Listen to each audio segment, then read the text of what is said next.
মঙ্গলবার মানেই তো নিরামিষ কিছু। তো আজকে আমি এখানে ছোলার ডাল আর মটর ডালগুলো ভিজিয়ে জল ঝরিয়ে রেখে দিয়েছি, এগুলো সব পেস্ট করে নেব। তো এই ডালগুলোর সাথেও এগুলোও পেস্ট করে নেব। এখানে নিয়েছি নুন, জিরে আর আদা আর 4টে কাঁচা লঙ্কা, ধনেপাতা, সব একসাথে পেস্ট করে নেব।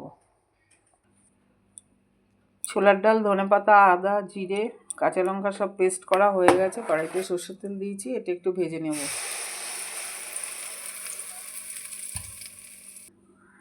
ডালটার জলটা শুকিয়ে নিয়েছি। এখানে একটা থালার মধ্যে সর্ষের তেল লাগিয়ে নিয়েছি, এটার মধ্যে এটা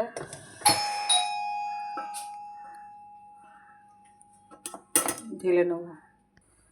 থালার মধ্যে এগুলো দিয়ে তারপরে ছুরি দিয়ে কেটে নিয়েছি বরফির মতন, সাদা তেল দিয়ে দিয়েছি, এগুলো ভেজে নেব। ধোকলাগুলো সব ভেজে নিয়েছি।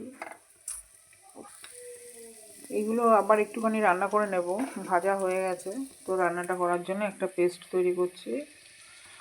এখানে কাঁচা লঙ্কা আছে, আদা আছে, নুন, হলুদ, একটু সামান্য লঙ্কার গুঁড়ো আর ধনিয়ার গুঁড়ো, আর তার সাথে একটু টক দই, সব একসাথে পেস্ট করে নেব।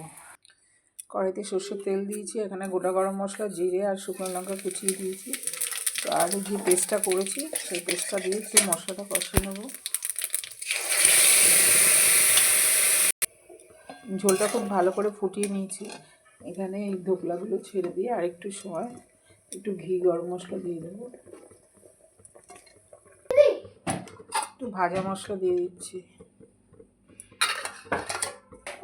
ধোকার ডালনাটা তৈরি হয়ে গেছে। এখানে আর একটুখানি ঘি আর একটু ধনেপাতা দিয়ে নামিয়ে নিচ্ছি।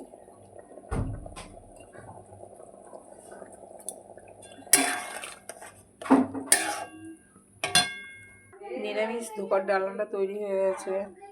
টাটা।